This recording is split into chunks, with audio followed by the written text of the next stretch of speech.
This is Mae Brussell. It's broadcast number 667, September the 17th, 1984.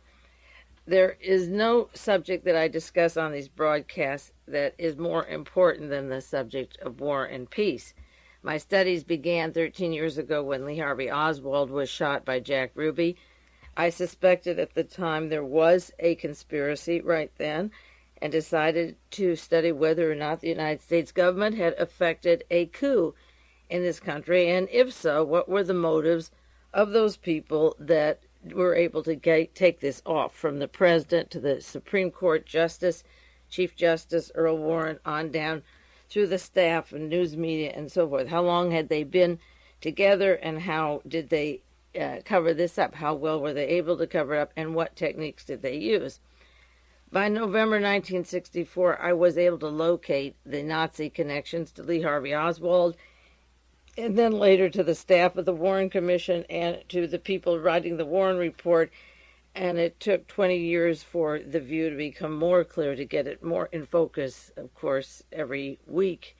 Then when I first started out, I had no aid or help or course or way to go about discovery except a hit and miss, which most of the investigators were doing. Not too many of them in the country, but a handful, 11 or 12, were doing right from the start.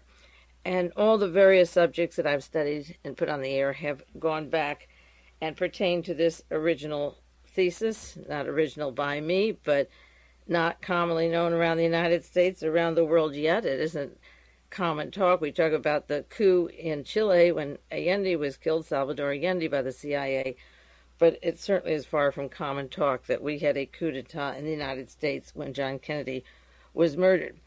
Now, I've been on the air 13 years, and I don't think I ever was as affected emotionally, or my gray matter was stirred as much as that broadcast I heard last week that I shared with you on the Today Show, NBC Today Show, where the Soviet leader was speaking. I got his name during the week, Marshal Sergei Akhromeyev, Akhromeyev. He's the new Soviet chief of staff, and he is the one who said on the Today Show, in quotes, "If the aggressor unleashes a nuclear war, then I believe indeed for mankind, this will be the last war." You can read it, but it isn't the same as when you hear it. That's why I'm on tape and not writing books. I believe that you can say things in your voice that even have we know they have a different dimension than when you see it on the printed page. It wouldn't bother me to read that article. I've read many like that, but hearing it did something to the gut level that I knew we were getting very close to the brink. So what I did for this week's program was to put together the rhetoric just the week prior, or a few weeks prior, to what he said. And then the very next day, President Ronald Reagan said that he would meet Mr. Gromyko. He hasn't met any head of the Soviet Union. He's the first president since Herbert Hoover.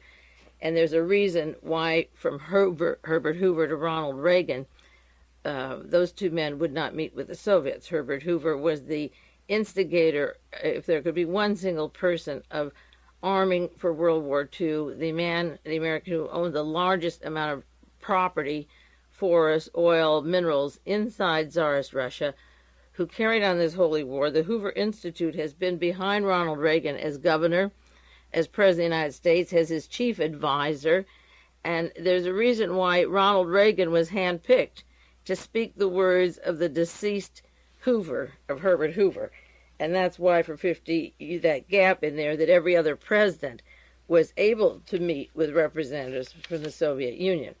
Now, the past 2 weeks, I've talked on various aspects of this building up to this particular position that Ronald Reagan had, and what forced the Soviet representative to speak the way he did, finally. But I want to go over, as I say, the news preceding that day and afterwards, and I'll rush through some of these articles, and then if I have time, I'll go back over them in detail, but I want to hit most of them now before the tape is up, before the hour is over. So we'll just run them down. And as I say, there are some very interesting phrases in between the main ideas that we'll get to if there is time. I will go back just to August of 1984, August 21st, when the FBI had no information or proof that the letters written about the Ku Klux Klan going after the Olympic athletes, the racist letters, were written, in fact, by the KGB. Now, August the 5th, William French Smith, the Attorney General of the United States, which has no particular meaning when you think of Crook, John Mitchell, and all the other attorney generals lined up, he tried to say that the Soviet Union, the KGB, was sending letters using the names of the Klan to show racism in America to the colored athletes, to intimidate them from Africa, and so forth. That was a speech that Mr. William French Smith gave at the American Bar Association. A bunch of pimps and whores, if ever there were. They used to have Leon Jaworski, the head of the American Bar Association. We won't talk about him now. But nobody challenged him. So anyway, on the 5th, he gives this rallying speech, August the 5th, about the Soviet Union sending forged letters, as if you could make the Klan or the American Nazi Party look bad. And he wants to clear them of such a terrible thing by saying the KGB did it. But on the 23rd of August and the 21st, there were two articles, or several that week. The FBI was trying to determine if racial hate mail sent to the UCLA and USC Olympic villages was part of the Soviet KGB effort that William French Smith said was responsible. 33 of these letters were mailed to foreign Olympic officials. Edgar Best, director of the security for the LA Olympics, was under criticism because he did not give the letters to the FBI when they were received. They kept them a month. The FBI said they looked like second-generation letters, purportedly from the Klan to 20 African and Asian countries. I mentioned this action of William French Smith before, several weeks ago, but not in connection with a series of events that followed afterwards. The LA Times says still unresolved is the question of what happened to the other numerous letters. There were supposed to be 100 letters identical. They weren't turned over. They weren't the originals like the Oswald diary that I mentioned. These were copies of, and so far the FBI can't come with any positive proof, which makes it more than just a letter sent in somebody else's name, because it was presented to the American Bar Association by the Attorney General of the United States.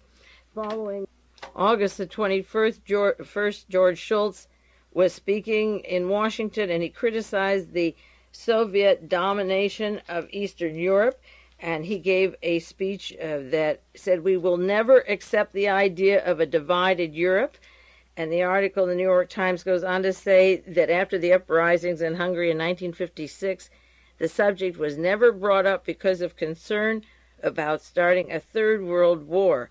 So from 1956 until 1984, there was concern about the war, but Ronald Reagan doesn't care, and he had Mr. George Shultz telling them that the post-war political setup of Europe is one that they are going to challenge, that they don't accept that. In August of it was August 18th, East Germany lets 33,000 migrate. West German Chancellor Helmut Kohl promised to keep the door open, and he wants the eventual reunification of Germany. His first step was to let 33,000 into Germany, giving East Germany $683 million. The New York Times had a story. This is August the 18th. West Germany accepts the 33,000 to emigrate. The loan of $683 million, is that to buy them? The question I ask, is that to buy these people off? Are these Gehlen agents, remember the story of Hitler's diary, the staunch Nazi, the Nazi collectors from East Germany, the Waffen-SS? There are many people in Germany, not in the West Germany, in the East Germany, who became, in quotes, communists because the communists run their country. But now they can emigrate, 33,000, and tell the West Germans where the bridges are, where the weapons are located, where the food supplies are, where the roadblocks, and so forth. They allowed 33,000.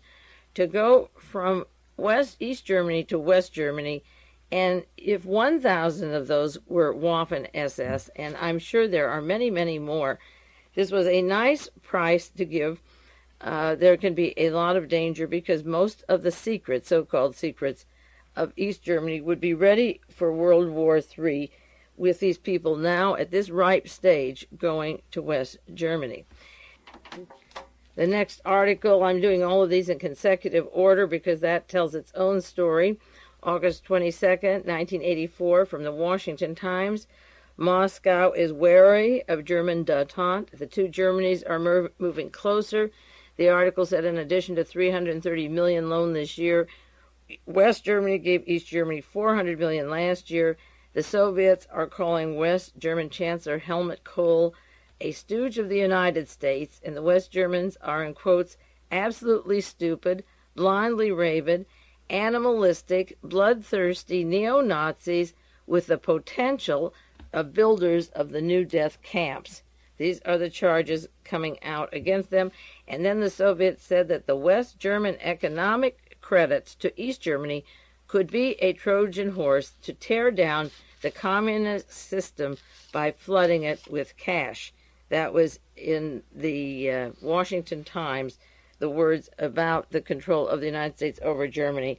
And that's when Reinhard Gehlen and Allen Dulles and SS Karl Wolff and that gang merged with Germany. The United States did, in fact, become the Fourth Reich. Another article from the New Times magazine published in the Soviet Union, I quoted part of that article last week. I didn't get into the description of Richard von Weizsäcker. I mentioned him several times on other broadcasts.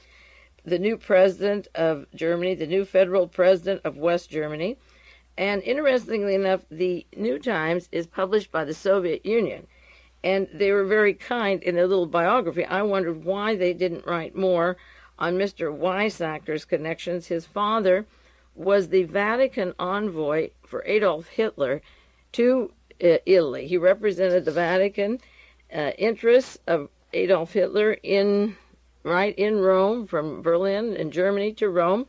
He was a defendant at the Nuremberg trials. Weizsäcker himself was a soldier in the German army. But what they have in the article in New Times on this Richard von Weizsäcker, there's a picture of him with a little box saying how he went to Oxford University and Grenoble University and gave his credit doctor's degree and so forth. It said in 1956 he joined the Christian Democratic Union, and that his interest was as president of the German Evangelical Church, an assembly on influential religious organizations, part of the West German government.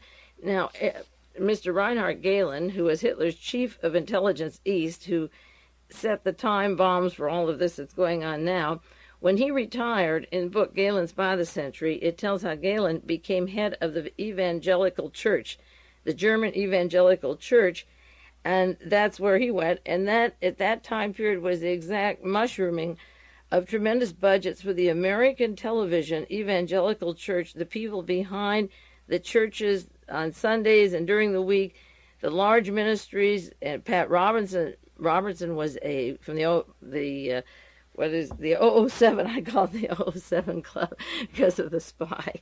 The James Bond is not it's the 900 Club. I never listened to it, but he was a roommate of J. Peter Grace, partner of Otto Ambros, the manufacturer of Zyklon B at Auschwitz. Now, these churches all of a sudden came into being, and you saw in Dallas with the Republican convention and currently the influence that the church is going to have over one of our parties, and I mentioned that before on one of the broadcasts. They stated that they wanted the Republican Party to become the Christian Party, just as the Christian Democratic Union in Germany. So Richard von Weizsäcker is not only the president of Germany, but later became the president in his career one time of the German Evangelical Church, and that is the group that Reinhard Gehlen went to and became active in when he left the BND, which is his equivalent to our CIA, the German intelligence. He just went over, and then the churches escalated with their political clout to take over eventually the White House and the Congress, which they're hoping to do in these next elections. August the 24th, a story from the Washington Post, West Germans disavow the role for the pipe bomb along the eastern border. The United States Army is manufacturing and demonstrating a network of underground pipeline bombs that they would like the Germans to have to experiment with this pipe bomb filled with liquid explosives that could be detonated if there were a war or when the war starts. You let off these bombs. It's like the Maginot Line, only instead of a building above the ground, you have these chemicals, and as the troops come between, they would like to use between North and South Korea or West and East Germany. When the tanks come, it's an anti-tank system with chemicals and liquid explosives that's detonated before the enemy comes with their armor and you blow it up. Now, the United States is pushing this, but the Germans are turning this down, at least for the time being. And no wonder they're getting a little nervous, and they said that they have enough American Army there right now. They don't want it. They're not really in favor of it. Now, September the 2nd, Soviet President Chernenko sent a written statement to the press in the Soviet Union and to officials in the Soviet Union. This is one quotation from that statement. The Washington Post had the story September 2nd. Chernenko, in written statement, assails the United States position on weapons talks.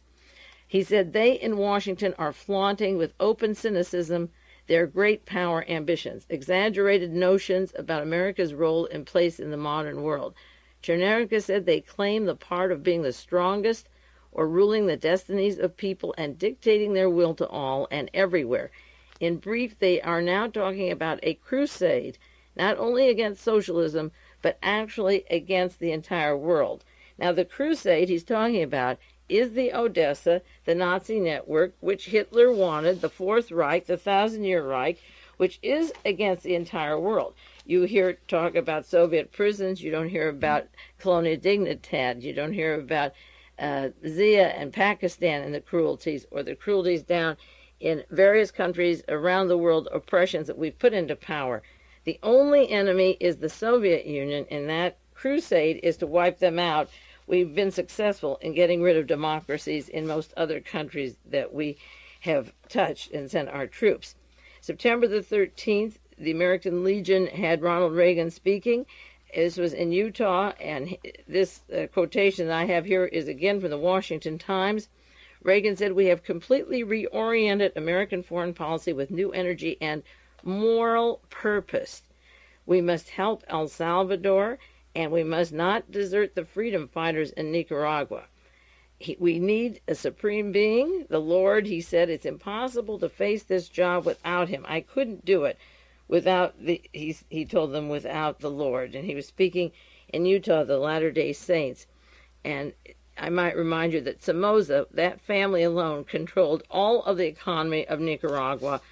And you know the terrible oppressions that went there. And about 14 families own all the land in El Salvador. And recently, Ronald Reagan entertained Mr. D'Aubuisson in Washington, who is directly linked to the Nazis, the World Anti-Communist League, the death squads down there.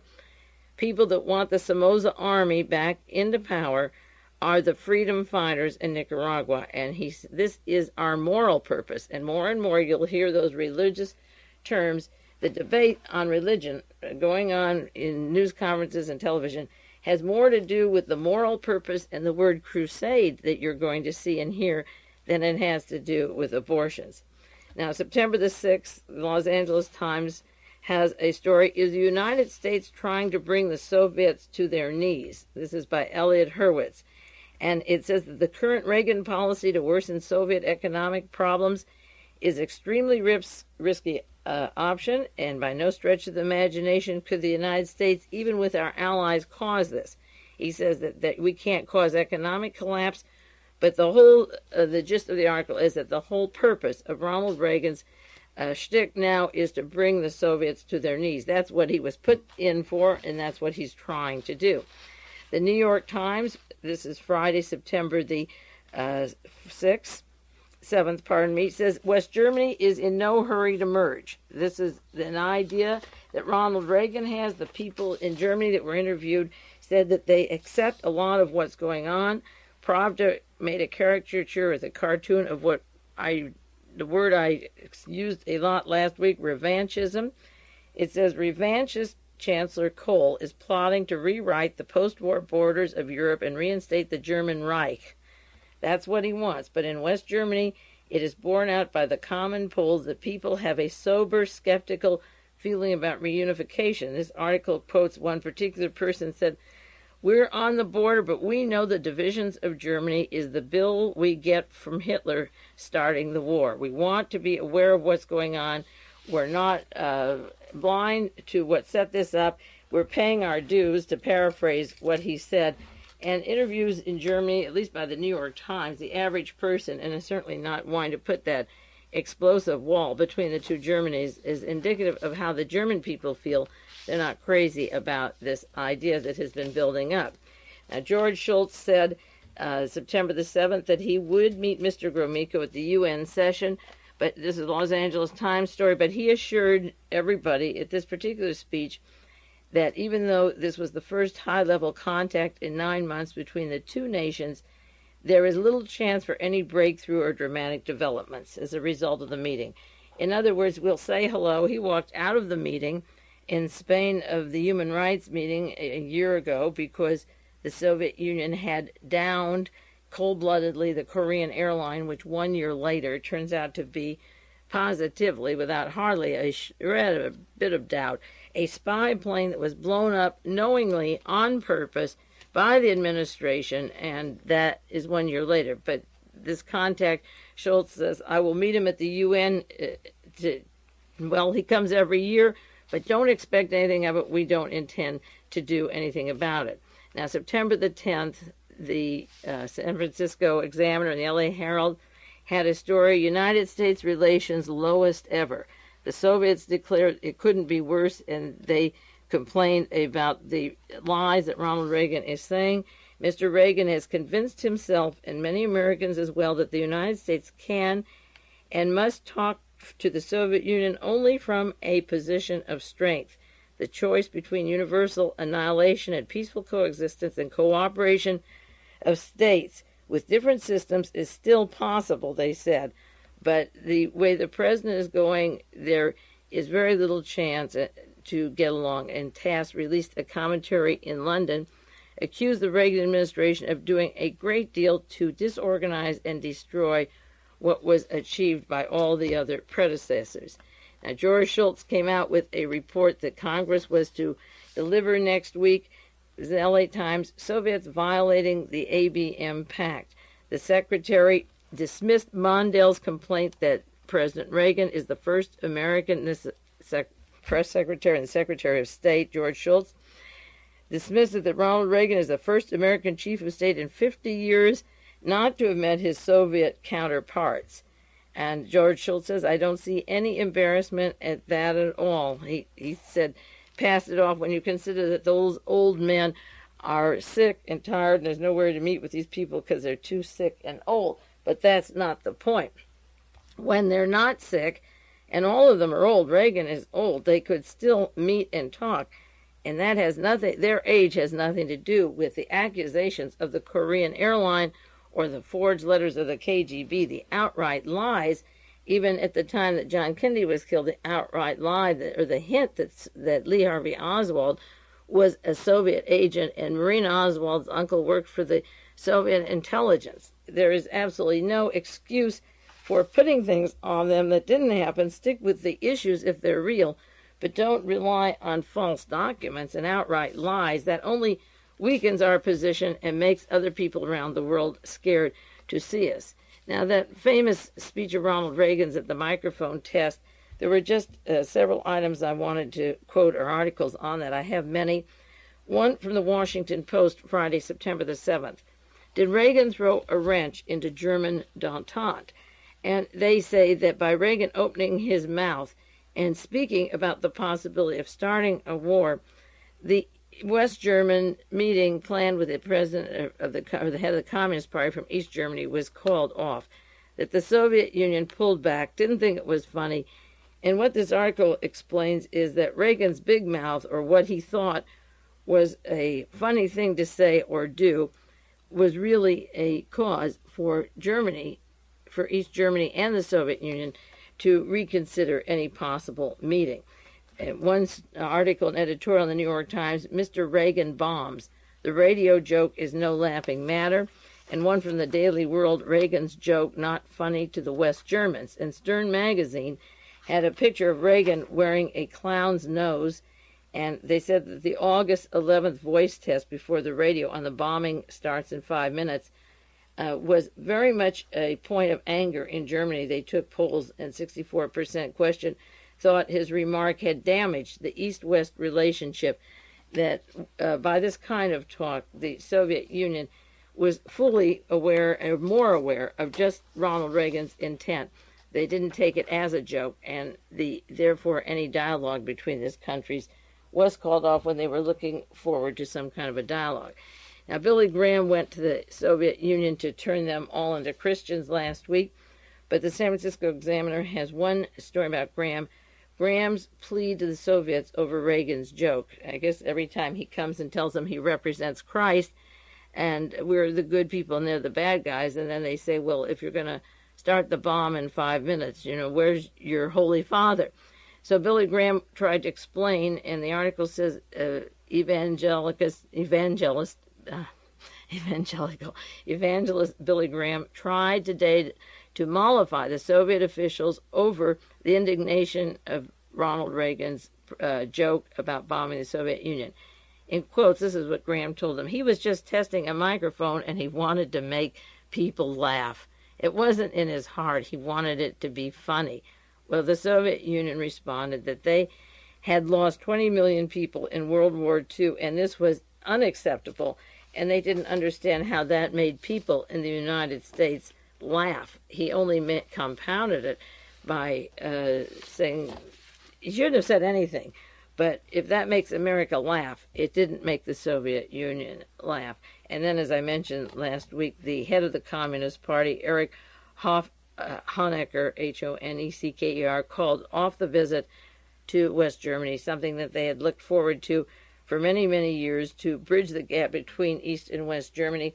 The Romanian head of the state, the president of Romania, or the head of the Communist Party, is still going to go there.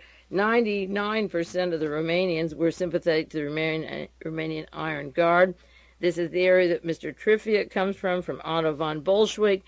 It was well organized, probably the best organized, solid area of all Nazis. So when the war was over, that didn't change the Nazis at heart. And we don't know a thing about the president or the head of Romania. He did send his people here to the Olympic Games, and he will go to West Germany, but just as Mr. Weizsäcker is now president of West Germany, and his biography certainly is one to be studied, he and his family, for what they are and what they're doing now. Not what they did in the past, but for what they're doing now to world peace, to shake it up. But the point is that the Romanian representative could be exactly of the same group. As a matter of fact, Mr. Weizsäcker's father worked with von Ribbentrop and had very close ties in Romania and with that whole group that later worked with the CIA and Senator Joe McCarthy, and have strong links to our Galen intelligence operation. But the Soviet Union has stopped the visit of, they haven't stopped, but I guess they've put their finger down. So the head of the Bulgarian government and the German government, as I mentioned several weeks ago, are not going to West Germany. Now, the Los Angeles Times has a story, September the 9th, whose finger is on the button? And this brings up something that is very important, not only in terms of the constitutional arrangement of war and peace, and I have other articles on the battle going now on who will declare the war, just like they had a meeting on what press will be there when the wars begin. But the mind of the Pentagon and the Defense Department is important in this story. Whose Finger is on the Button was written by Jeremy Stone, September the 9th, 1984. And this is the way it begins. I'll have to interrupt it and turn this tape over in a minute, but I'll just start it. When President Reagan joked about ordering the attacks on the Soviet Union, no one raised the most important issue, his right to make such a decision by himself, were he serious. This issue was not raised because, for 4 decades, it has been the American policy to give the president the authority to turn conventional hostilities, in Europe, for example, into nuclear war. The issue wasn't raised because we have said that the president can begin a nuclear war. As the General Counsel for the Defense Department advised this particular author, with or without a declaration of war, the president has the right to use even strategic nuclear missiles. Any requirement that Congress be involved would have a probable adverse effect on NATO deterrence policy. We'll take a 1 second to turn this tape over and then continue with the subject of what do they mean, the Defense Department attorneys, that the president alone decides when the atomic bomb does drop. And then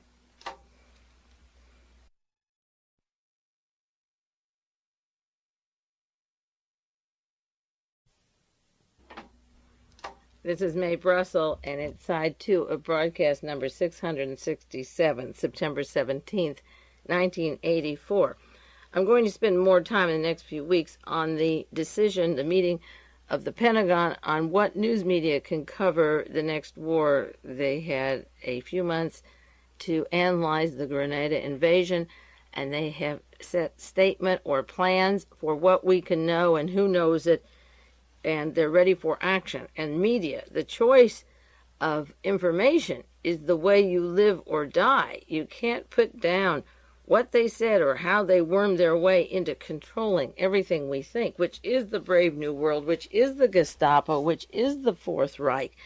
But getting back to the September 9th Los Angeles Times article, which is important, let me quickly say again that the issue of the president deciding the nuclear war was explained by no less than the General Counsel of the Defense Department, who said that with or without any declaration of war, the president has the right to use even strategic nuclear weapons, and that NATO has decided it would be a hindrance, that there would be probable adverse effect on NATO deterrence if Congress voted whether or not to have war. Now, the president of NATO is Lord Peter Carrington, the business partner of Kissinger Associates, Kissinger the protege of Herr Fritz Kramer from the Habsburgs, I.G. Farben from Germany.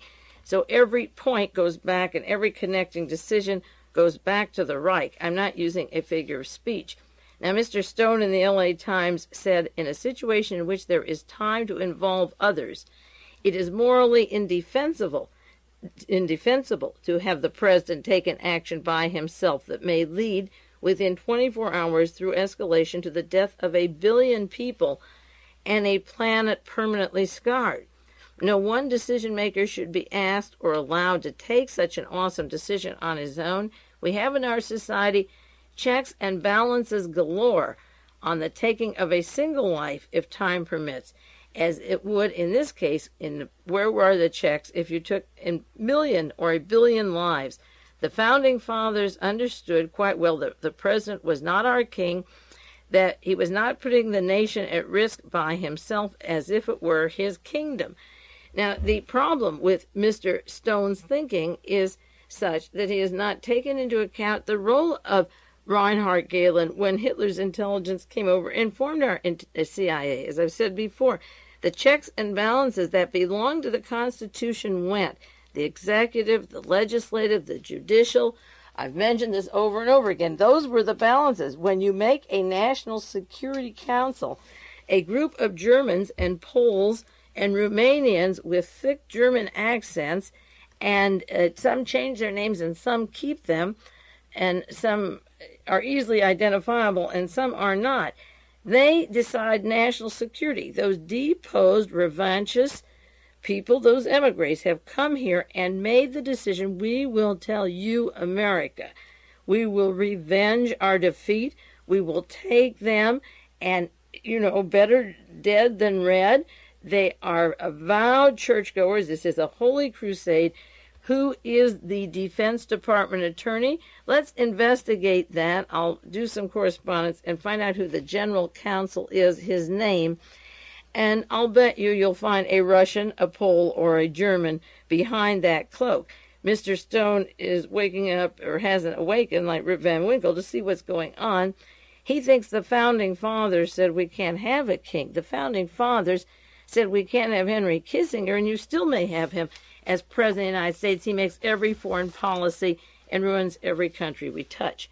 Now to get on to almost the point of last week's shock and then what followed after that this week. These are some of the stories that preceded what I heard on the Today Show, and maybe you heard it or maybe you didn't.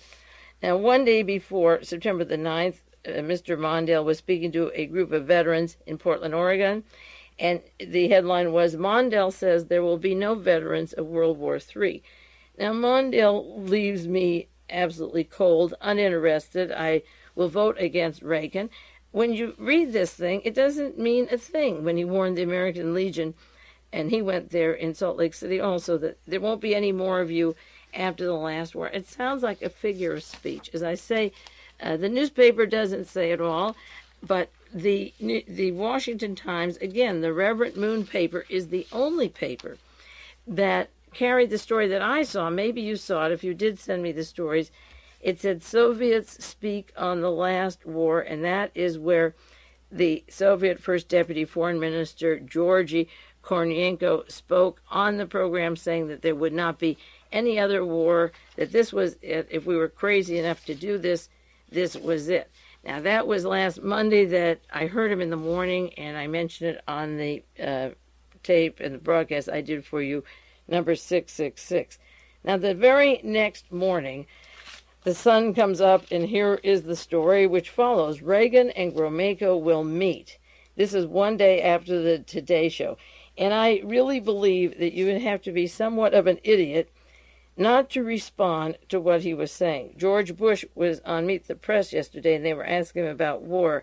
George Bush said, well, he worked with the A team and the B team of the National Security Council, and Mr. John Paisley and all the top, Mr. Richard Pipes, all the top anti-Soviet people on which way to take or fight the Soviet Union.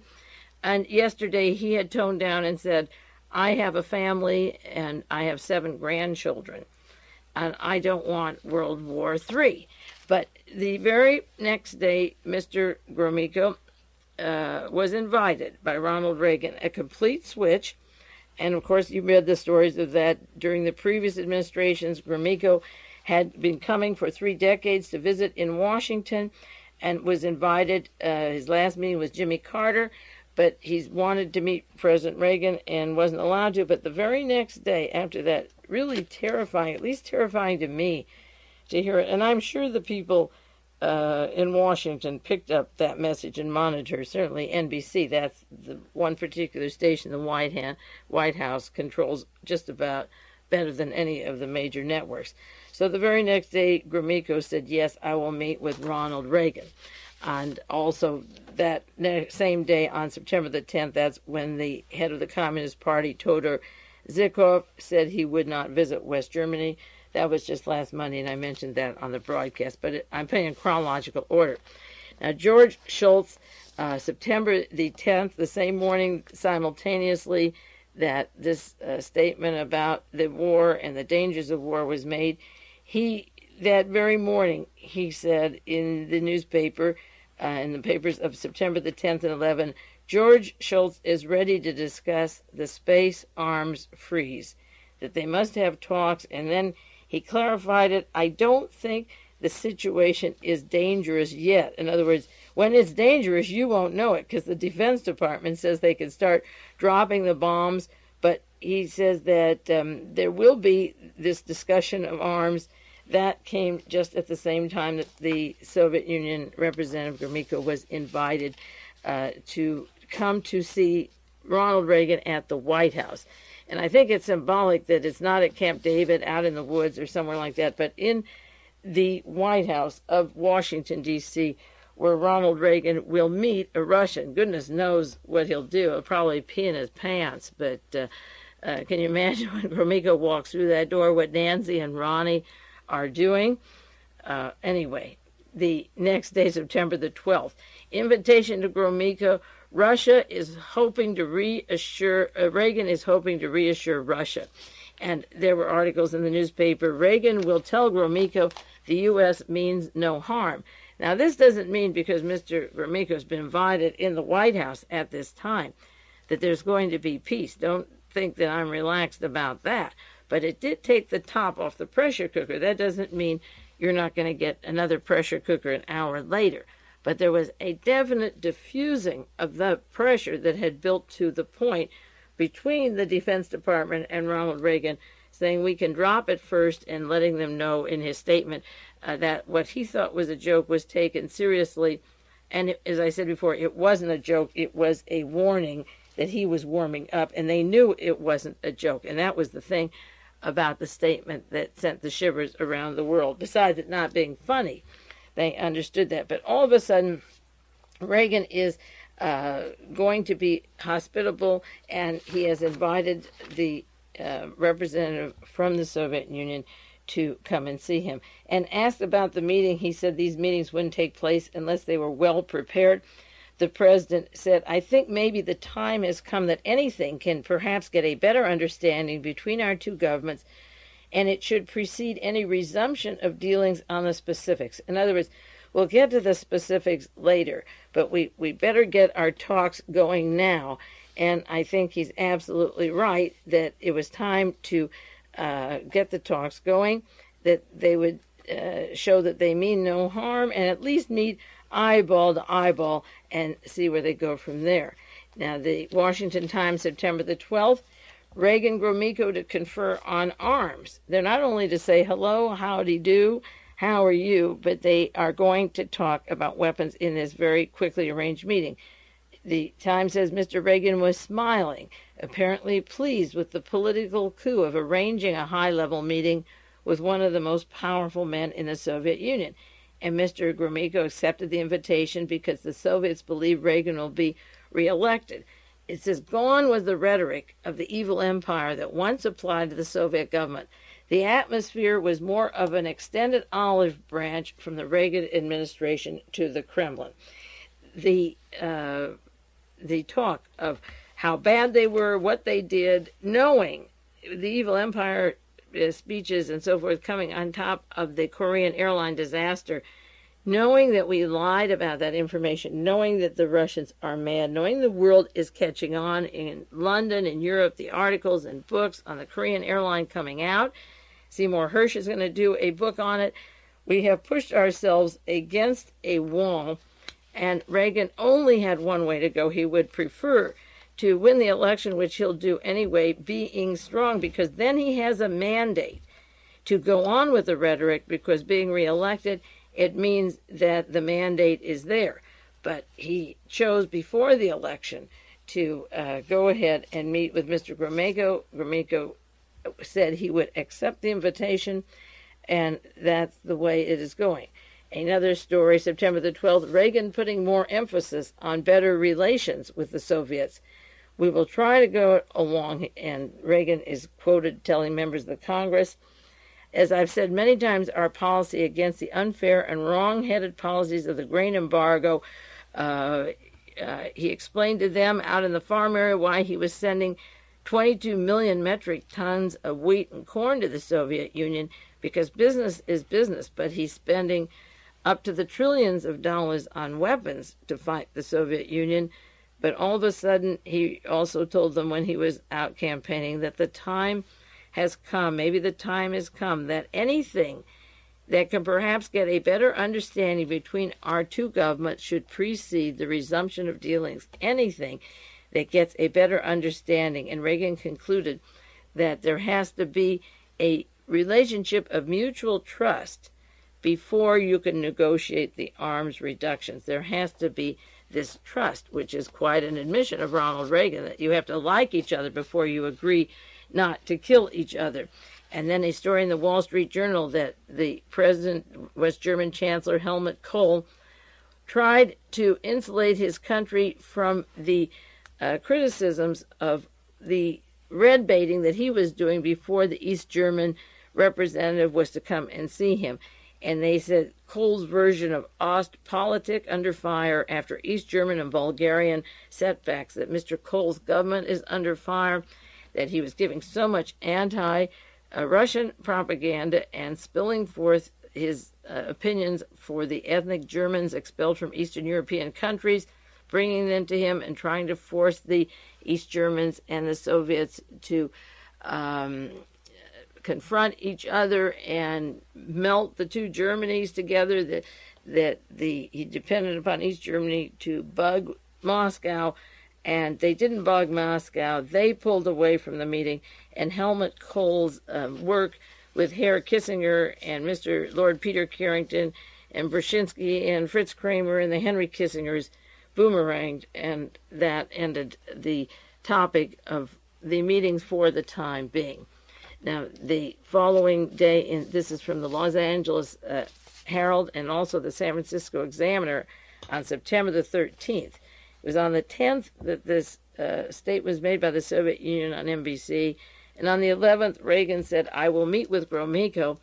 The reason I'm going into such detail on this is that the explanations of the ordinary news media are so sickening, and they can't admit, not one of them, the feeling or how scary it was to hear those things that were said on NBC in the way that they were said, that we are responding to a fact that world war is inevitable, that these billions are going to be burned. When I was doing this tape, I was thinking how I objectively handle the news all the time. And it was really the closest I ever felt to crying, to realize that you have a family. I have 4 children and friends, and I never really visualized flesh falling off and burning. I assume that there'll be a check and balance, that we will always be protected by somebody up there, that things can't really happen. Where you read in China during the Cultural Revolution of Mao, 10 million died. This year, 10 million in Africa will die of starvation and droughts that are going on now. There are thousands dying every day, freedom fighters fighting oppression. Why can't the bomb drop? These people are maniacs. They want it to drop. They are from other countries, emigres. We're going to bring 10,000 Orientals out of the Vietnam prisons that were part of the police force that had the tiger cages, the torturing.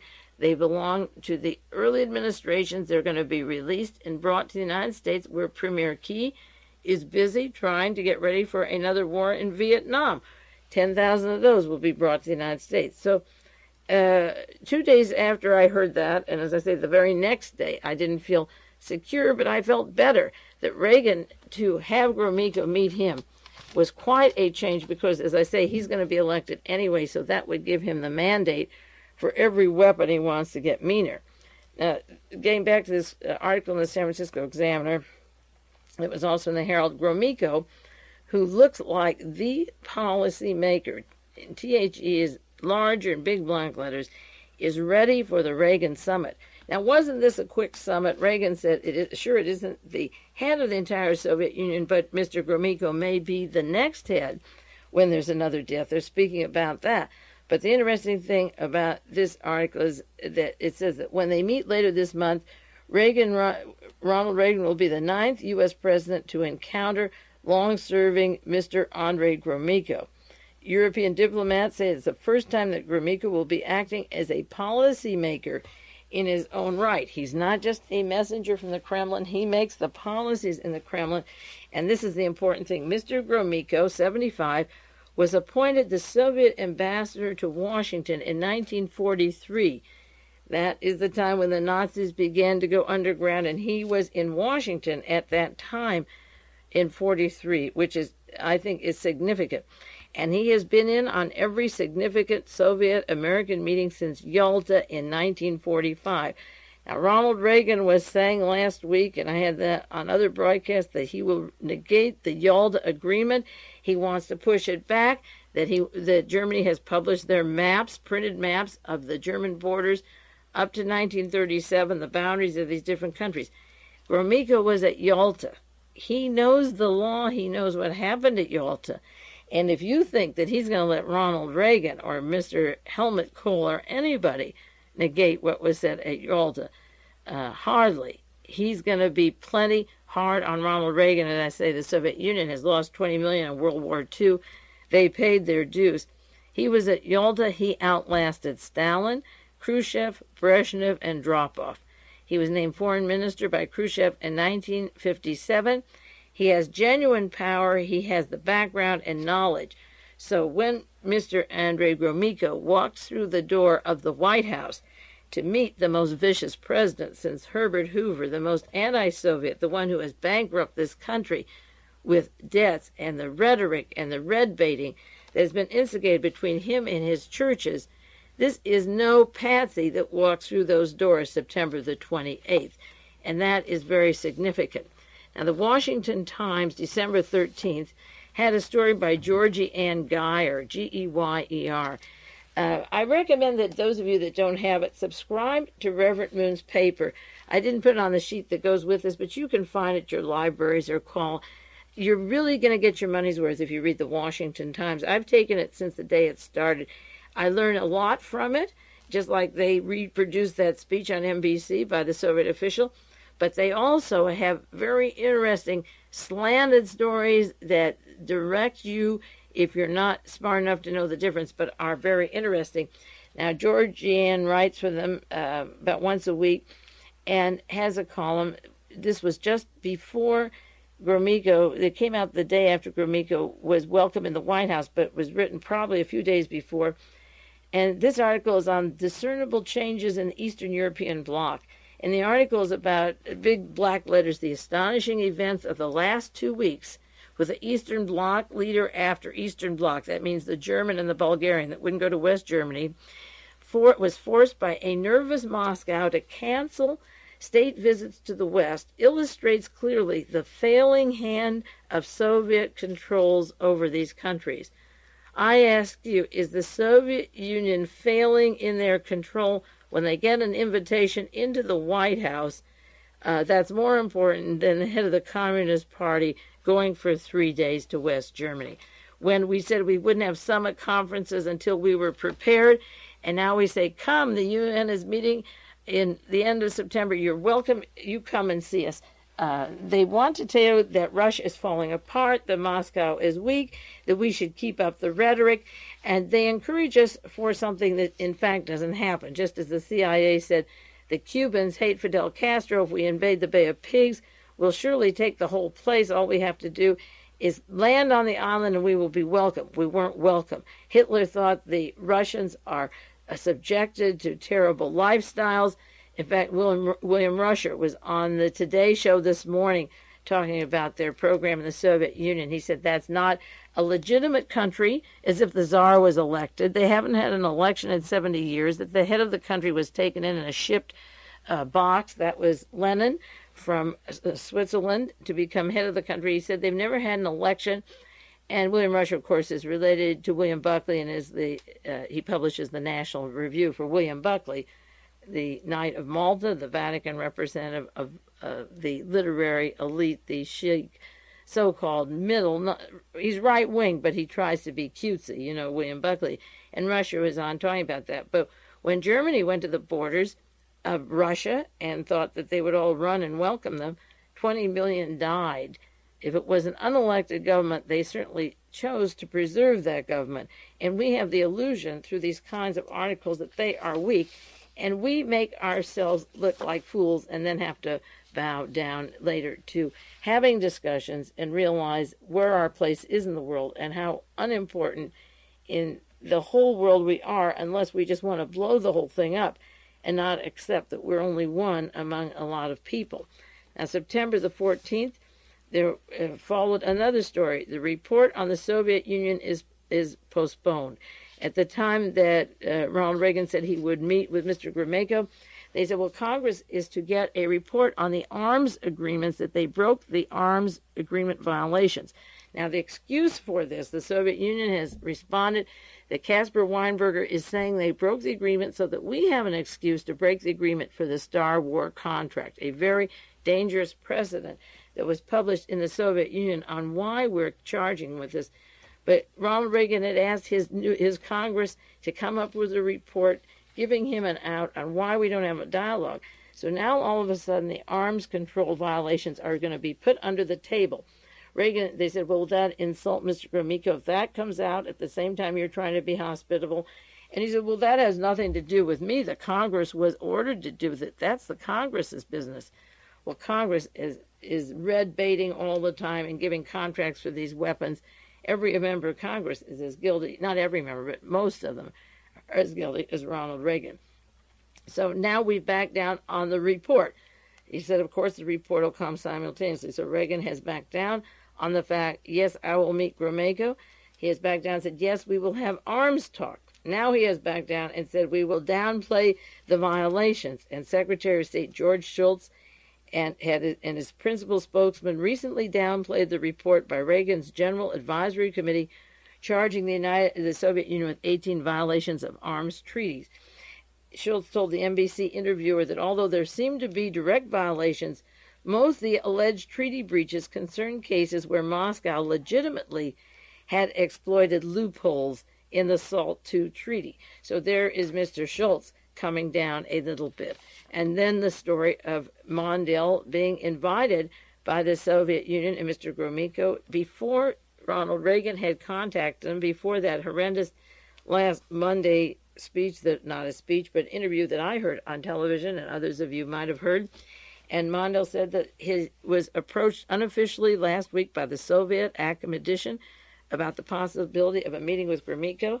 He said, remember that the president, there's only one president of the United States, you'll meet with the president. But he said that they had asked him to meet with them first. And I think it's interesting that while Ronald Reagan has to take the position now, he's invited Mr. GROMYKO into the White House, a man who was at the Yalta agreements when Ronald Reagan was making movies out here with Errol Flynn from the Gestapo, from the German Nazi Gestapo, 1942, 1940, co-starring with Gestapo chief with all their interconnecting and common friends from the Nazi Gestapo. Ronald Reagan was making his movies and GROMYKO was at Yalta. And that's very important, 1945, those meetings that they had. So Mondale will meet first, symbolically. I think that's interesting that even though he's a candidate, he's a representative of the United States who said, if I were president, the very first day I would meet with the Soviet Union and scale down this war talk that's going on. Now, the Wall Street Journal can't give the account that I've given to you. They have to keep the image of the president going. They depend upon Ronald Reagan being reelected, and the Wall Street Journal carries the story. The GROMYKO talks to give Reagan a political boost. It will give Reagan a political boost because it will make him look like he is a man of peace. He will talk with Mr. GROMYKO. He will make all the weapons. He wants to continue making the weapon contracts. But they can turn it into a plus, that here is a statesman who's not afraid to talk. And the reason I've gone into such detail on the chronology of these events with you is that we were very, very close and still are to the brink. Now, Reagan wasn't the only one who changed the faces, and I'll only have time for a little bit on this subject, but did you notice a difference in the tone on the Pope? When the Pope went to Canada, when he first started out, there were a lot of articles of what was going on at home in the Vatican, how they were taking on various priests for their political interests in South America and Central America. One story, the New York Times, August the 20th, Brazilian faces a Vatican inquiry over his support for social activism. Leonardo Boff, a Franciscan friar, one of the leading exponents of radical interpretation of Christian thinking, works with priests and nuns, thousands of them involved with working with the poor. And he is to be taken before the Congregation for the Doctrine of Faith. He was in Rome, not allowed counsel, not given specific charges, everything done in secret to stop him from working with the poor. Also, a split in El Salvador. New York Times, September 8th. Split feared in El Salvador on church's social role, the Vatican's criticism of liberation theology. You hear it everywhere that the clerics are organizing peasants, slum dwellers, and helping people in their communities to become self-sufficient. Thousands have been killed by the death squads, and 5 priests are working down there, particularly with the rebels, invoking the name of Archbishop Romero, who was shot down on the orders of Mr. Doboslan, and our CIA funds gunning down Catholic priests if they interfere with the potential for slavery and exploitation that's been going on for years. And besides Brazil and El Salvador, New York Times, September the 4th, Vatican sets the limits on liberation theology in Nicaragua. Growing tension between the Vatican and leftist clerics in Latin America, particularly in Nicaragua. Now, all over the world, in the Philippines and so forth, this Auschwitz Pope, the IG Farben Pope, has been hammering away, don't you interfere in the social life. And all of a sudden, simultaneously with the day that Ronald Reagan catches the light, which was September the 11th in Washington, D.C., the Pope in Canada all of a sudden changes his speeches. And he is very close to the Indians. He is giving the industrialists and the business people hell. And he angered them. He's talking to the poor, the fishing fleet. He's talking to the people. Pope seeks the end of joblessness. How do you get the end of joblessness when the production, the means of production, particularly in South and Central America, in the hands of 14 people from an entire country, or where J. Peter Grace ran the whole country of Peru with the Nazi death squads, or Klaus Barbie and the Vatican? All of a sudden, the Pope toned down simultaneously with Ronald Reagan. He toned his speeches. He went into Canada. He told them that Christ was an Indian, and he wanted to see the Indians. Now, there was if you collect the articles in chronological order between the speeches of the Pope and Ronald Reagan this past week as compared up to that time, there was a distinct difference in tone, and both of them are getting advice from the same people. There isn't any more space on this tape, so I'll have to stop now and continue. I have some more on the Pope and the CIA, and we'll probably begin with that next week. This is Mae Brussell in Carmel, California, and you take care of yourself. I'll be back with you next week.